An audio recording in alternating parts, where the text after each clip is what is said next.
Welcome to Cleethorpes, one of England's favourite seaside resorts, located on the Humber estuary on the northeastern coast of Lincolnshire County.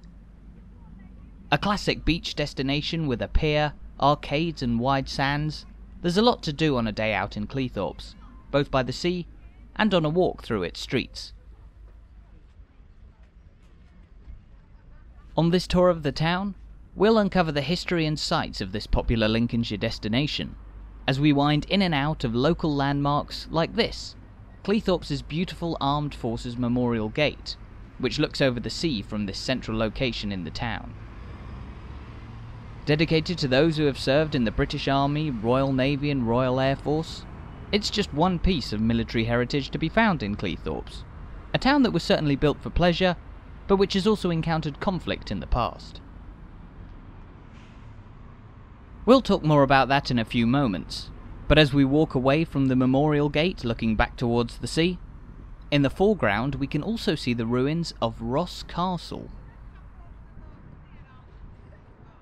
Standing in Cleethorpes' always delightful Pier Gardens, Ross Castle may appear like the final remains of the town's medieval defences, but it was actually built very recently, in 1885.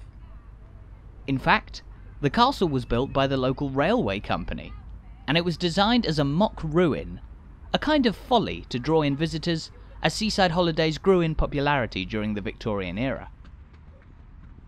A great viewpoint over the seafront, the mock castle ruins do actually have some impressive historical worth to themselves nowadays, having stood in the town for 137 years, far longer than many of the buildings and monuments that surround it.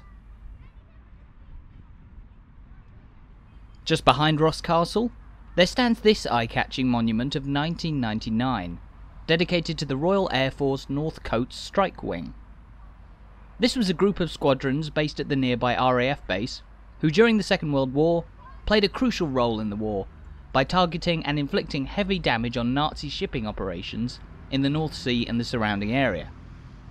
Topped with the statue of an airman, this monument commemorates those efforts, one of the great military legacies of this area.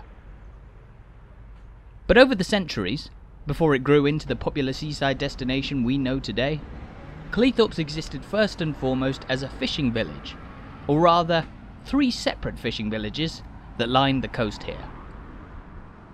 Taking a look at a map of the region, we can see that modern-day Cleethorpes lies just down the coast from the port town of Grimsby, and is one of 2 major seaside resorts on the Lincolnshire coast, along with Skegness, roughly 40 miles to the south.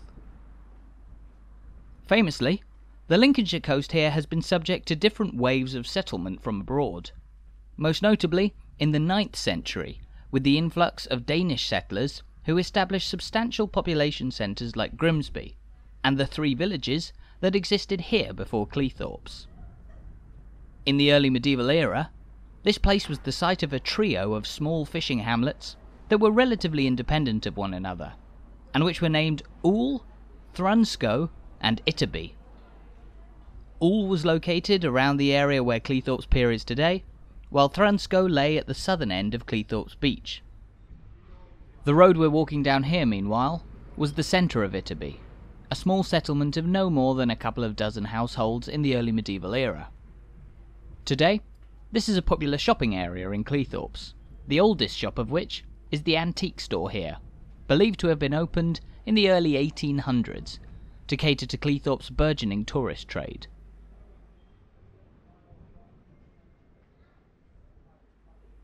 Itterby is a wonderfully atmospheric part of Cleethorpes today, with its narrow roads evocative of the town's long past, and just off the main street we find a former fisherman's cottage, believed to be the oldest house in all of Cleethorpes, along with this white-coloured building that served as a makeshift hospital during the Second World War.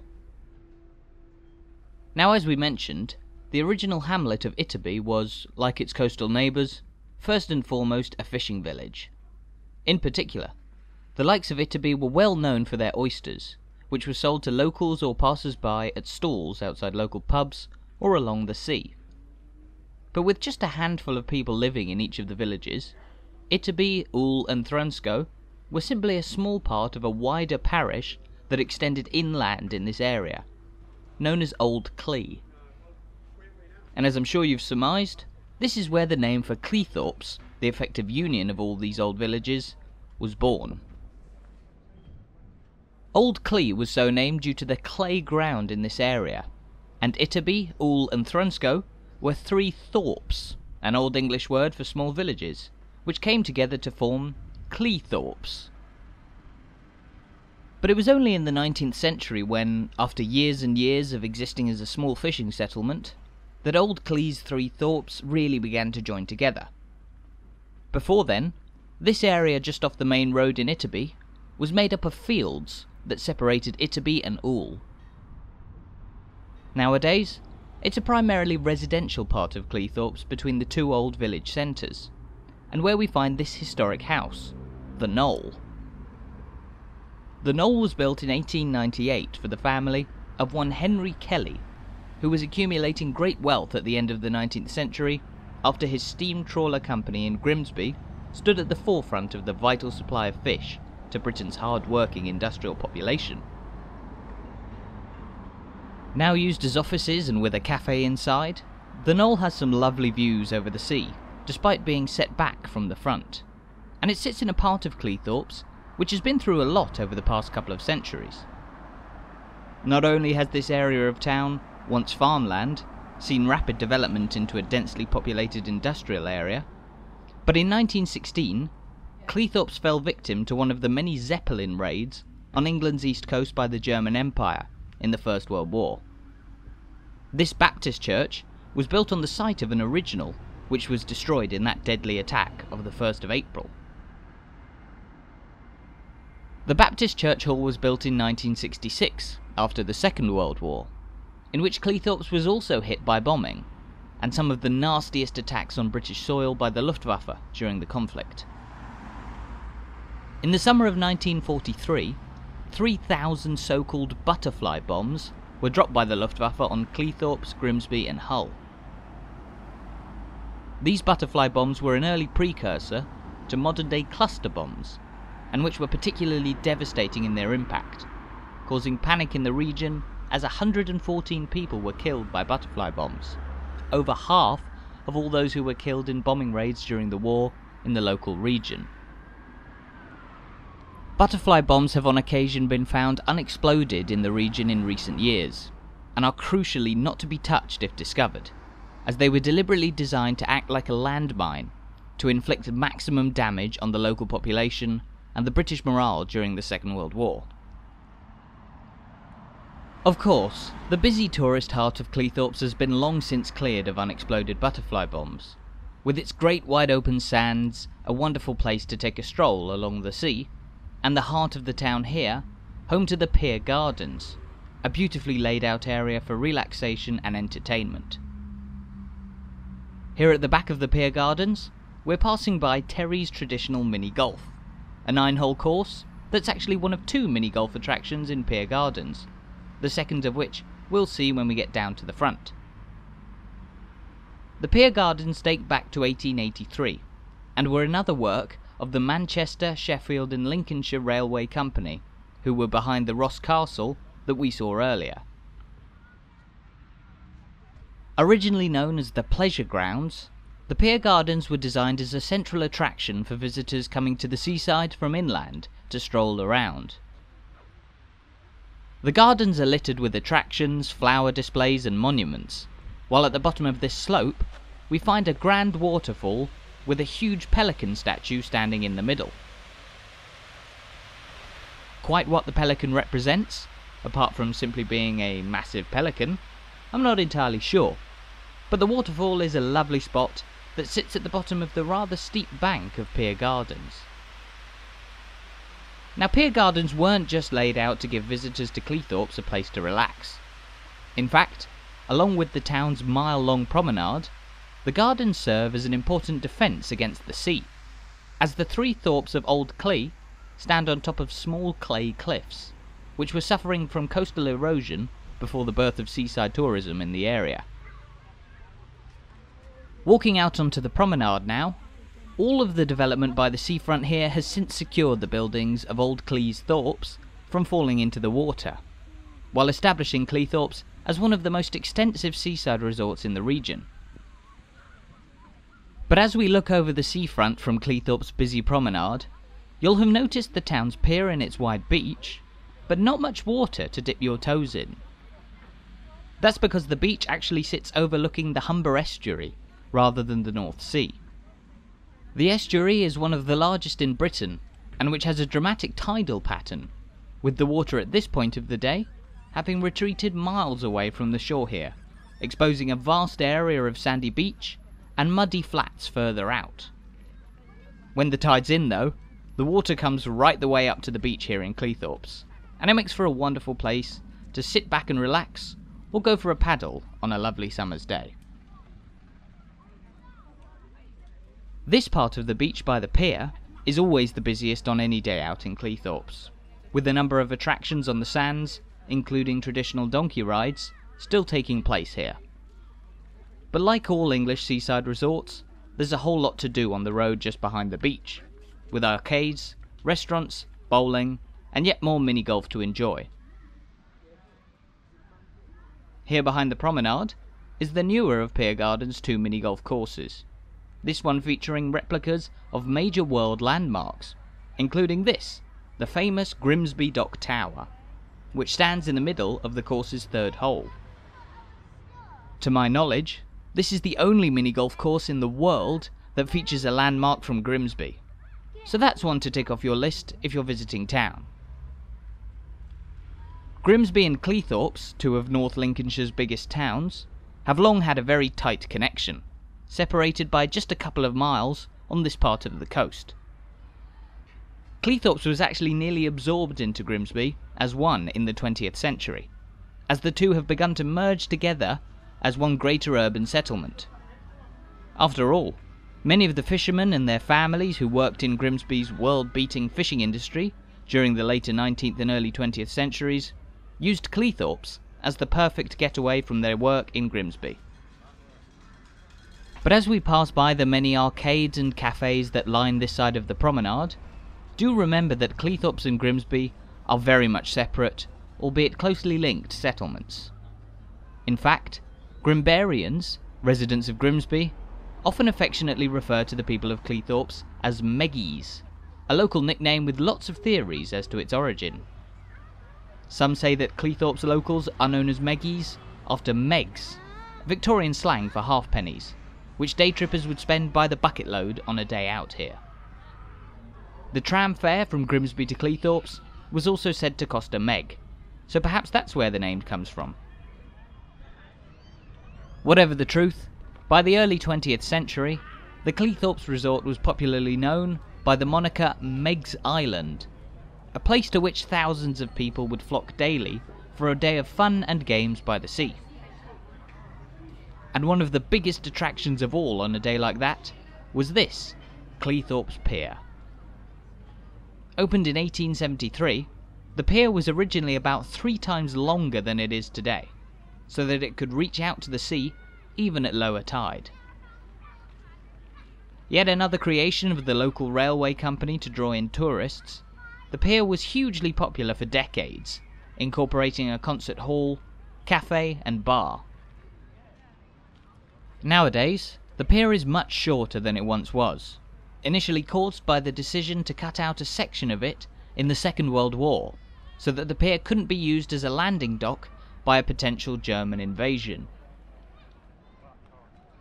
Having been through a tough few years in the past decade or so, the pier, which looks out over Cleethorpes' busy beach, was bought in 2016 by a fish and chip shop chain, with the pavilion now used as what is claimed to be the largest chip shop in the entire country. The pier's continued operation on Cleethorpes seafront is a really great part of what feels like one of the great traditional resort towns on England's coasts. There's a lot to do on a day out in Cleethorpes, whether that's standing in the pools underneath the pier, relaxing on the beach, playing in the arcades, or exploring the streets of the old Thorpes. And so it's no surprise that the town remains one of the most visited seaside destinations in the country, even to this day. Much of that is to do with Cleethorpes' impressive railway connections, which hark back to the Manchester, Sheffield and Lincolnshire Railway Company, who built so many of the famous attractions in town. The railways first arrived in Cleethorpes back in 1863, and even today, direct trains from as far away as Manchester, Leeds, Sheffield and more operate to Cleethorpes, allowing this resort to serve day trippers from all over northern and central England. But don't worry, the trains that link Cleethorpes with all those big cities are a bit more substantial than the Lollipop Train here, a nice little choo-choo train which runs up and down the promenade every half hour, and where all children get a lollipop for free. Now, we'll make our way away from the promenade for now, and we'll walk back up into the Pier Gardens, before going in to explore the centre of the old thorp of Oole, where traditional markets were held for centuries. But as we walk back up the slope away from the sea, it's time that we asked an important question. Why exactly did Cleethorpes become such a popular seaside destination? Well, the story begins in the 19th century, at which time Cleethorpes was still just a tiny fishing settlement, as it had been for centuries. The early stages of the development of Cleethorpes' tourist industry came around the 1820s, when some of the oldest buildings we saw earlier in Itterby were built. Cleethorpes became popular as a health resort among wealthy individuals who came to bathe in the sea and to take medicinal waters which they saw to have great therapeutic benefits. But even with that early development, the locals of the area were still very much focused on their historic oyster fishing industry, and the population of Cleethorpes in 1831 still stood at just under 500 people. However, developments of the following few decades caused an incredible boom in town that transformed Cleethorpes forever. First, in the 1840s, new legislation allowed the development of new houses, hotels, and more on the areas of farmland that historically separated the old thorps. Second, as we've mentioned, in 1863 the linking of Cleethorpes by railway to major industrial towns inland across northern England gave it a whole new audience, with the resort opening up to the masses who came to experience the fresh sea air and wealth of new attractions for the first time.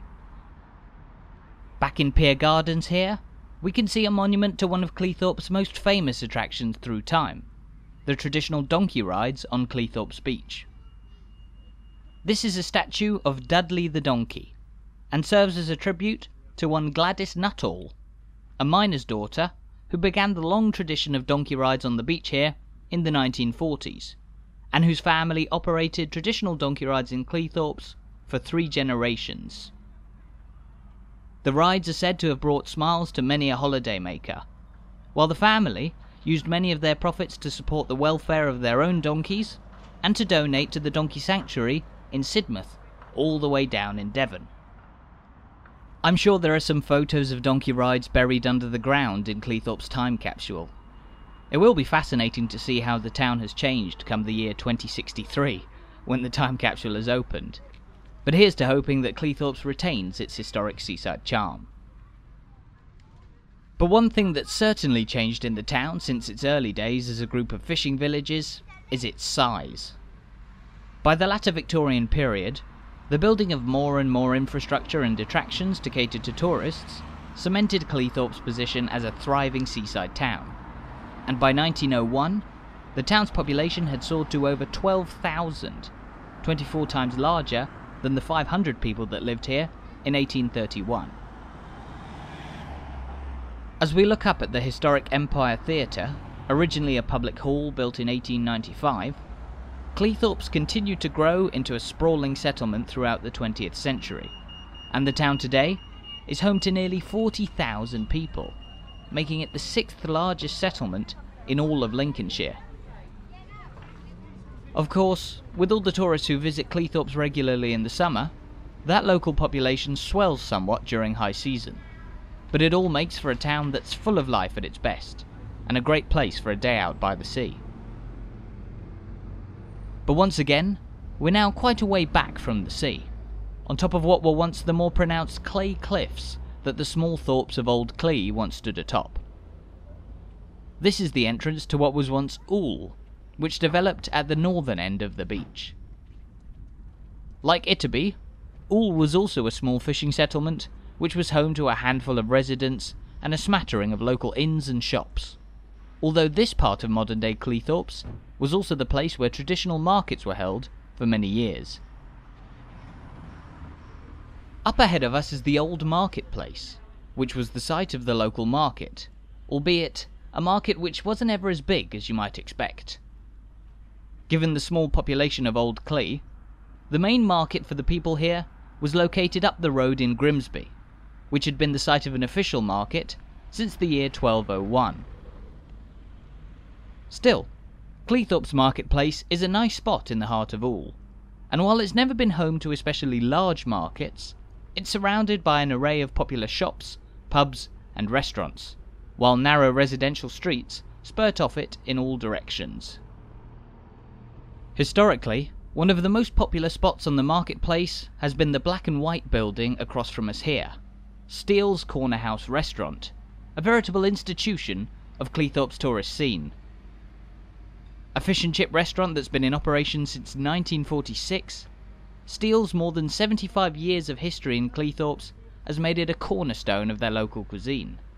And as of 2020, the huge restaurant has even begun doing takeaways, so you can enjoy that classic Cleethorpes taste on the beach or as you stroll around the town.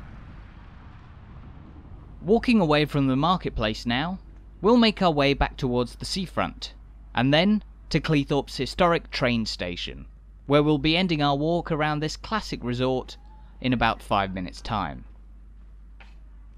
Now, like many seaside towns that stretch out along the beach, Cleethorpes is a particularly expansive settlement, not only situated along the mile-long seafront promenade, but also extending much further inland, as the local population has swelled over the decades. Inland, the town is primarily residential, apart from a modern high street, known as St. Peter's Avenue, situated just behind the marketplace. We've already explored a good part of the seafront, but we won't quite have time to see it all on this walk. One major Cleethorpes landmark by the sea that we won't have the chance to see is this famous statue, the boy with the leaking boot. Located in a memorial gardens down towards Thrunscoe, the boy with the leaking boot was erected in Cleethorpes in 1918, although it was replaced in 2012 after the original was destroyed by vandals. Now the statue is more than just a nice decoration for Cleethorpes seafront, as the boy with the leaking boot is actually one of a number that you'll find all over the world. There are at least 24 boys with leaking boots in places as far away as Sweden, Cuba, Canada, America, Venezuela, and more, and its origins are rather mysterious. Some say that the boy with the leaking boot depicts a young Italian newspaper seller who drowned. Perhaps it's also an American army drummer boy carrying water to his comrades, or maybe something else entirely. Nobody is actually quite sure what the legacy of the statue is, but if you've got the time in Cleethorpes to walk down towards Thrunscoe, then it's an interesting sight to take in. Now let's make our way back down towards the seafront, which is still full of life on this rather sunny summer's day. The weather here in Cleethorpes today isn't all too alien, however, as the town is said to have one of the lowest average annual rainfalls in the entire country, and has a slightly warmer than average annual temperature, perhaps some of the reasons for its enduring success as a seaside destination. As well as all the popular seaside attractions that we've already discussed, we've also spoken about how Cleethorpes was a town very much built with the railways in mind.